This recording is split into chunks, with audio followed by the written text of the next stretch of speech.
Assalamualaikum warahmatullahi wabarakatuh. Selamat pagi, salam sejahtera untuk Anda, sahabat lau dan juga sahabat cyber dimanapun Anda berada di pagi hari ini. Saya berada dengan Mas Robert. Beliau adalah Ketua DPD Gelora, Partai Gelora. Beliau kalau yang non parlemen kayaknya terbanyak Mas ya untuk perolehan suara gitu. Kebetulan. Ya, Mas Robert merupakan Ketua DPD Partai Gelora. Kita akan membahas terkait adanya kemarin keputusan MK kemarin, Mas. Nah, sebenarnya kalau bisa kita lihat sebetulnya seperti apa? Apa sih keuntungannya atau mungkin sisi positifnya dari teman-teman yang di partai non parlemen di Magetan, salah satunya adalah Partai Gelora gitu ya. Ini gimana, Mas? Kalau di Magetan ada keuntungannya nggak sih? Atau sama aja sebetulnya? Sama aja ya. Sama aja. Jadi dengan pendapatan suara non parlemen yang saat ini kita ketahui bersama, nggak signifikan juga. Belum signifikan. Nggak signifikan. Belum juga. mungkin ya. Dan tidak. Enggak. Karena kita udah selesai gitu loh. 2024 gitu. untuk pileg udah selesai gitu loh. Ya mungkin ini aturan ini untuk acuan partai-partai non parlemen yang lain mungkin bisa untuk lebih giat untuk merangkul atau menata partainya dengan kader-kadernya beserta caleg-calegnya, itu untuk acuan ke depan di 2029. Kalau untuk putusan MK yang saat ini khususnya di Magetan non parlemen nggak ada pengaruhnya. Belum ada pengaruh. Nggak ada pengaruhnya, apalagi dengan tatanan munculnya 3 calon bupati yang sudah ada ini, nggak ada pengaruh. Atau mungkin masih ada perubahan karena ini belum. Oh, masih ada sekitar 7 hari ke depan, 7-8 hari ke depan, 29 kan terakhir, 29 masih banyak kemungkinan. Cuma yang bergeser yang mereka aja, kecuali ada calon bupati atau sosok bupati memang pengen berpisah dengan ini atau gimana? Dengan yang sudah tertata saat ini, dengan koalisi yang sudah ada saat ini, mungkin bisa. Karena kalau menurut hasil keputusan MK dan menurut hasil pendapatan persentase suara di Magetan, partai-partai besar ini bisa mengajukan sendiri, kecuali P3 loh ya. Kecuali P3 yang dapat kursi bisa mengajukan sendiri. Gitu loh. Jadi persentasenya udah di atas 7,5. Kalau kita acuannya pendapatan atau jumlah suara DPT sah itu Magetan 500.000 ke atas, itu hitungannya kan 7,5%. Itu partai-partai besar yang ada di Magetan sudah bisa. Tapi berhubung saat ini mereka sudah beberapa bulan yang lalu sudah mulai berkoalisi, gadok-gadok dan yang menguat saat ini ada 3 calon. Ada 3 calon itu, makanya non parlemen dengan hasil MK saat ini tidak bisa berulah banyak atau tidak bisa bicara banyak. Ngikutin, sementara cuma bisa mengikutin. Karena jenengan itu? Iya, saya cuma bisa mengikuti. Maksudnya bisa mengikuti kalau secara kursi mungkin kita sudah selesai. Siapapun 3 calon ini tanpa non parlemen bisa mengajukan. Tanpa ada keputusan MK sudah bisa mengajukan. Yang mengkerucutkan saat ini dari tadi malam, yang jelas PKB dan Gerindra itu sudah memunculkan rekom terakhir Gerindra semalam, rekom ke Bu Nani. Terus yang hari sebelumnya PDIP dan PKS. Yang saat ini PAN kemarin siang tak lihat di berita sudah rekomnya Hergunadi dan Babu Salam. Nanti tunggu Demokrat. Kecuali itu kalau ada perpecahan di antara mereka, ya mungkin eskalasi politiknya bisa berubah lagi. Tapi bisa aja. Bisa aja, tidak ada yang tidak bisa. Tidak ada yang bisa. Contoh kayak kemarin yang menyatakan siap menjadi bupati karena sebelum adanya keputusan MK, mereka kan saling mengganti akhirnya bisa mengalah, alah sepenting aku maju dan siap berbakti atau mengabdikan diri saya untuk Magetan, akhirnya dia mengalah untuk jadi wakil bupati, gitu loh. Dan dengan putusan MK itu bisa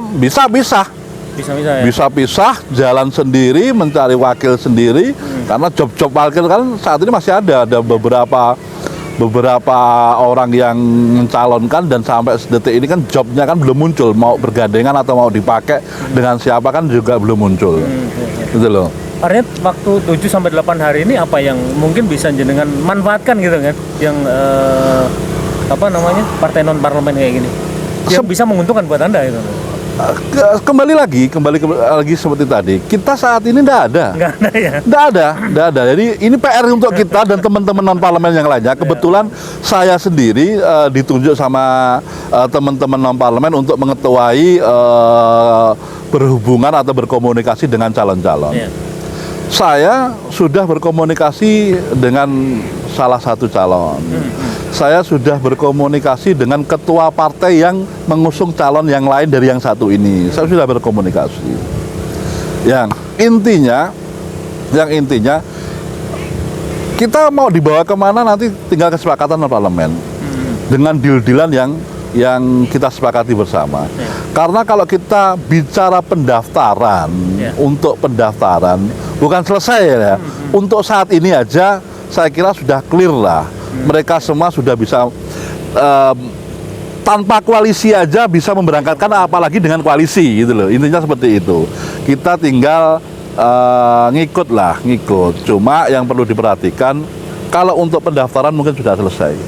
Untuk pendaftaran saya kira mereka sudah selesai. Tapi kalau untuk suara, karena di sini nanti kita bicaranya bukan jumlah kursi yang memenangkan, tapi jumlah suara yang memenangkan. Ini belum ada yang menyentuh. Non parlemen ini belum ada yang menyentuh. Kalau kita bicara 3%, kalau kita akumulasi suara partai non parlemen yang saat ini yang bergabung di grup kita, itu sekitar 3% saya hitung. Itu penentu loh. Dari awal saya sudah bicara, ketika kekuatan 3 calon ini sama, penentunya non parlemen. Itu harga jual kita di situ. Gitu loh. Walaupun mereka menyepelekan enggak dua kursi dan bla bla, kursi sudah selesai. Gitu loh. Koalisimu sudah selesai ya, atau jangankan dengan koalisi, jangan berangkat sendiri aja mereka-mereka yang sudah mendapatkan 7,5 suara ke atas itu sudah bisa mendaftarkan sendiri. Sekarang pertarungannya tatanan ke bawah, tatanan mencari suara. Gitu loh. Jadi maaf, koalisi gemuk belum tentu memenangkan. Kita punya beberapa pengalaman yang pemilihan-pemilihan lalu koalisi gemuk belum tentu memenangkan. Saat ini yang benar-benar bisa menyentuh ke angka rumput. Kemenangan kita, suara kita kecil, memang kecil, tapi suara kita suara murni jaringan loh. Suara non parlemen ini suara murni jaringan yang munculnya suara tanpa nyun sewu, money politik atau istilahnya sedekah politik, tidak. Karena mereka merasa menjadi jaringan salah satu partai, saya nyoblos ya partai itu. Itu dijamin gitu bahwa 3% itu memang benar suara murni gitu ya?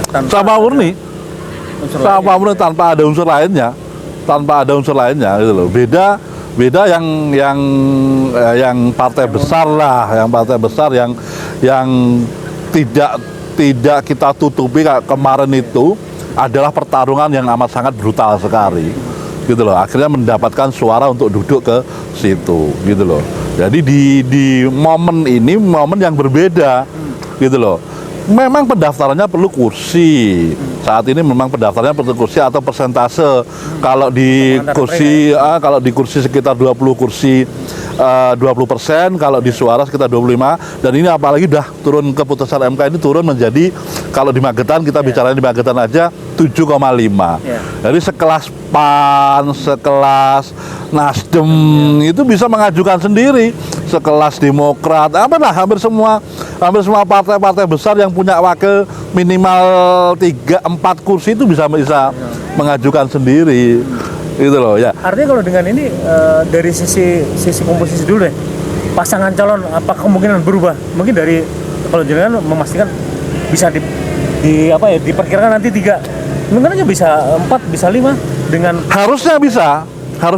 Cuma pertanyaannya, pertanyaannya, ini mereka itu sudah keluar duluan apa belum? Yang saya udah keluar mahar duluan atau belum? Kalau sudah keluar mau pisah kan juga berat juga. Oh nggak ada mahar, buset, bohong, bohong, nggak ada kata mahar, saya tahu. Jadi kita non parlemen, kita sadar diri, sadar polisi. Kita selama ini kan cuma UNC, kita nunggu, kita mantau.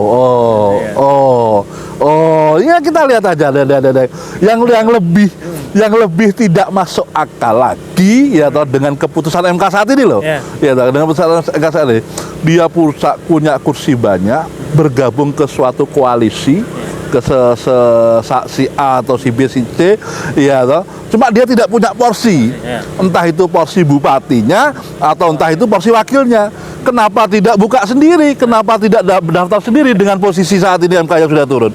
Gitu. Kan punya calon jelas, gitu. Punya dan calonnya setahu saya punya apa istilahnya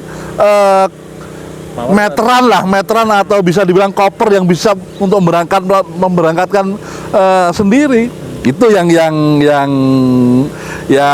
apa ya istilah yang untuk prediksi gebrakan 7 hari ke depan. Kalau yang sudah terikat, mungkin kalau yang sudah terikat, aku sing duwe partai, ya aku bupatine, kowe suara kursimu sak ngisorku, kowe wakile, wis oke lah. Gitu loh. Tapi yang punya kursi, punya calon, entah itu siap dicalonkan wakil dan siap dicalonkan bupati, bergabung koalisi, ya toh. Mungkin kalau masih momen 3 hari yang lalu masih oke. Tapi dengan momen yang saat ini, kenapa tidak maju sendiri? Dan itu akan menjadi seru loh ketika Magetan punya 5 minimal 5 calon atau sampai 7 calon kalau kita bicara partai parlemen saat ini di Magetan. Itu seru sekali. Ada kemungkinan nggak sih ke situ gitu? Ada. Tokoh lah ya. Ada. Kalau kemungkinan sampai tanggal 29 masih ada kemungkinan semua. Cuma mau apa tidak? Cuma mau apa tidak dengan beberapa hitungan spekulasi strategi dan lain-lain. Saya kira itu. Ini kalau kayak partai parlemen kayak Jonan ada memandang dengan sekait ini, ini kan kesempatan gitu loh. Kesempatan, kenapa Jonan nggak maju sendiri gitu? Dengan dorongan yang 3% aja berpengaruh banget gitu. Kita dorongannya sih di internal mereka ya seharusnya. Kalau kita itu tadi selama ini kita menjalin komunikasinya terbatas karena kita sadar diri. Kita ndak mau lah kowe iki sapa, suaramu piro kok mau desel-desel gitu loh. Biarkan mereka yang apa ini istilahnya punya inisiatif atau punya keputusan yang terbaik lah untuk Magetan. Jadi bukan sekedar aku harus berkoalisi dan maju dan mendapat kemenangan, tidak. Harusnya membuktikan dengan hasil keputusan MK yang saat ini, abdikan diri Anda benar-benar untuk Magetan. Ya toh. Abdikan diri Anda benar-benar untuk Magetan. Tuh, pendopo Magetan menunggu, ya toh. Itu nanti kan masyarakat yang menilai. Masyarakat yang menilai program Anda gimana, track record Anda di selama ini di Magetan gimana, itu masyarakat yang akan menilai. Jadi bukan sekedar aku harus sudah berkoalisi dan aman dan bla bla, tidak seperti itu. Mas, kalau dari sisi keputusan yang kemarin dari sisi politis untuk partai sendiri apa sih yang menguntungkan di mana? Dari partai lo ya? Kebetulan yang ajukan Gelora dan Buruh ini secara nasional, yaitu saya kira ada kelebihan dan ada kekurangan di daerah, di berbagai macam daerah. Kemarin saya calling dengan teman ketua Situbondo, ya toh. Ji, aku bilang gitu. Wah berubah bos dan bla bla bla bla. Terus kebetulan dengan Sampang itu kan yang mengajukan Sampang, Khalil Rahman Gelora Sampang yang mengajukan MK itu, mungkin di sana mungkin ada gebrakan. Yang di luar perkiraan Jakarta malahan. Jakarta itu nanti Anies dan PDIP bisa maju dengan sendirinya. Jadi Kim plus ini juga was-was juga gitu loh, was-was juga. Jadi adalah beberapa daerah yang diuntungkan dengan keputusan ini partainya, ataupun ada juga yang beberapa daerah yang merasa tidak nyaman dengan keputusan ini. Saya kira itu. Karena lebih apa ya? Kalau dari posisi mereka lebih merugikan. Kalau di Magetan sendiri Mas, sejauh ini. Kalau di daerah lain banyak, banyak signifikan. Gitu. Oh ya, termasuk Mojokerto semalam saya calling, wes non parlemen maju dewe iso lho, istimewa. Itu yang ngetuai cuma sama Gelora juga non parlemen itu, gitu loh. Kalau di Magetan, ya itu kembali lagi kita tidak signifikan. Ya. Kalau saya hitung-hitung cuma 3%. Kalau kita bicara kita saat ini 7,5%, ya mungkin sudah bergerak lah, gitu. Mungkin sudah bergerak lah, gitu loh. Mungkin sudah bergerak karena kita memang tidak signifikan ya terpaksa. Nah, ini apa? Kita nggak signifikan. Kemudian bagaimana untuk menyikapi hal itu, gitu? Tadi jenengan. Selama ini saya tetap proaktif. Sebelum munculnya keputusan MK pun saya ada komunikasi dengan calon, ada komunikasi dengan ketua partai yang mengusung, ada komunikasi. Dan nanti tinggal lanjut ke depan. Karena apa? Saat ini untuk kursi dengan koalisi aja jangan bisa maju sendiri, apalagi dengan koalisi. Yang ke depan yang memenangkan kita bukan kursi lagi, kursi sudah selesai. Tatanan suara gimana ya toh? Karena apa? Belum tentu ya toh dengan kursi yang gemuk bisa mengondisikan suara sampai bawah. Hubungannya dengan akomodasi, dengan apa istilahnya penataan jaringan ulang dan lain-lain gitu loh. Ini nggak menutup kemungkinan. Contoh aja. Kayak kemarin saya nyoblos partai si A. Terus partai si A saat ini koalisi dengan bupati si A, ya toh. Belum tentu yang nyoblos partai si A kemarin nyoblos calon bupati si A bisa beralih ke bupati si B. Karena pasangan tadi. Betul, banyak pertimbangan. Jadi kepentingan kemarin itu kepentingan perorangan caleg dan partai, kalau ini kepentingan orang dan bupati itu sendiri. Mas artinya ya apa ya? Oke lah, kalau saat ini mungkin nggak signifikan gitu. Untuk ke depan dari partai jenengan seperti apa memandang keputusan MK ini? Oh, itu suatu gebrakan. Ini nanti ke depan banyak gebrakan lagi. Pasti Gelora itu partai yang saya dari awal udah ngomong benar baru, tapi bukan ecek-ecek. Ternyata terbukti kita bisa munculkan peraturan MK yang terbaru. Nanti ke depan mungkin dengan threshold, entah itu pilpres, entah itu parlementer, itu nanti pasti ada perubahan. Kalau yang jelas Gelora semakin ke depan akan menyusun partai ini untuk menjadi lebih besar gimana. Apalagi dengan kemenangan Kim secara nasional, Gelora juga pasti punya andil besar lah. Saya yakin semua orang tahu, bahkan mungkin Pak Prabowo sendiri tahu bahwasanya Gelora punya andil besar, baik itu ide, pikiran yang bisa dirangkup kalau program kemarin menuju 5 besar dunia. Nah itu insya Allah ketika Gelora bisa diajak untuk mengawal pemerintahan Prabowo, pasti akan mengefek ke akar rumput sampai daerah-daerah, itu pasti. Makanya harapan besar kita dan keyakinan besar kita, Gelora ke depan pasti akan lebih besar. Nah, kita tidak memandang Gelora aja, mudah-mudahan non-parlemen yang lainnya juga bersemangat. Karena apa? Ketika non-parlemen ini bersemangat, kalau kemarin kita menyentuh 7,5% ini, kita udah bisa bicara di pilkada ini, gitu loh. Ya setidaknya kalau saat ini belum bisa, nah ini 5 tahun mulai berjuang lagi karena ada harapan ini. Oh siap loh, kita selama ini kita kita belum istirahat secara kepartean ya, secara kepartean kita belum istirahat. Kemarin setelah pemilu ya toh, kita langsung koordinasi nasional membahas hasil dari pemilu ini.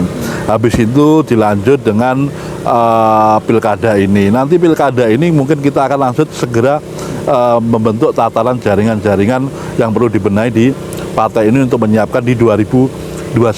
Karena waktu itu dekat, kegiatan partai itu kalau waktu 5 tahun itu pendek banget. pendek sekali. Kita hal kemarin belum lupa aja, kita udah jalankan yang kemarin yang belum kita lupakan gitu loh.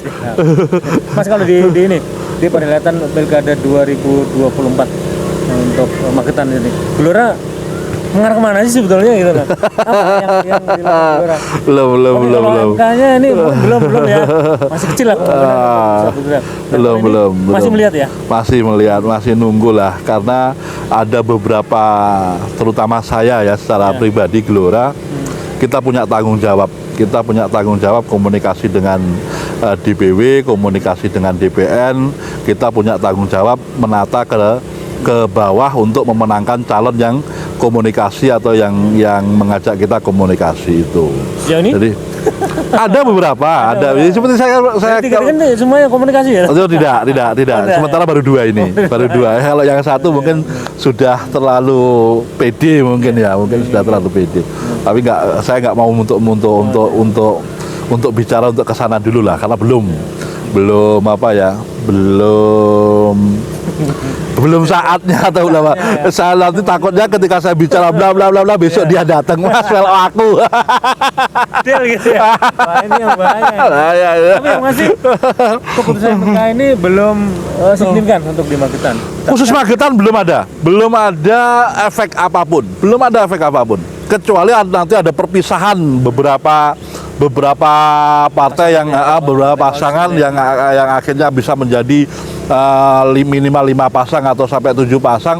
Itu mungkin beda lagi pembicaraannya. Jadi kalau saat ini saya kira koalisi ini udah mulai nyaman, dan sudah mulai bergerak. Oh ya. Kalau 3 bakal calon, suara 3% ini nanti kansnya berapa gitu? Apa itu? Kalau taruhlah ini pasangan yang maju 3, kans yang 3% ini berapa nanti untuk memainkan peran gitu? Kalau mau 3 gitu ya, calonnya 3 mama gitu kan. Ini kans untuk yang dimainkan 3% yang non parlemen ini seperti apa? Ya, yang jelas seperti saya sampaikan tadi, ketika 3 calon ini punya kekuatan yang sama, penentunya ya non parlemen. Penentunya non parlemen. Jadi hati-hati pokoknya yang 3%. Iya, itu lah. Penentunya non parlemen. Silakan yang sing rumangsa apa wes to aku sing menang dan punya track record gini nih. Itu di luar link kita. Saya bicaranya apa? Ketika tiga calon ini punya kekuatan yang sama, ya toh, penentunya non parlemen. Tapi kalau di luar 3 kayaknya berat ya untuk Magetan. Enggak ada yang berat. Seperti kalau ketika mereka ini tidak nyaman dengan koalisi yang saat ini, kan mereka bisa berdiri sendiri gitu loh. Tapi kalau sudah menikmati koalisi yang sudah ada, karena mungkin mulai 3 bulan yang lalu sudah mulai komunikasi, ya mungkin cuma 3 ini yang bisa menikmati gitu loh. Tapi yang pasti tetap semangat meskipun kalau saya selalu lah. Apapun hasilnya, yang penting kita harus andil dalam Pilkada Magetan. Karena apa? Pilkada Magetan ini momen kita untuk memajukan Magetan dalam segi apapun. Kalau politik legislatif sudah selesai lah, pileg sudah selesai. Sekarang konsentrasi pilkada ini benar-benar untuk Magetan. Harus mencermati pasangannya. Iya, itu pasti. Karena apalagi kalau kita mungkin masih bicara murni ya, nyon sewu. Kalau mungkin yang punya kursi, ya bicaranya mahar lah. Kalau kita mau bicara mahar, sopo kowe gitu. Tapi kita bicaranya murni, iki suaraku meh takekno sapa sing kira-kira calon iki bener-bener bisa membawa Magetan dan amanah ke depannya. Kan 3% itu militan.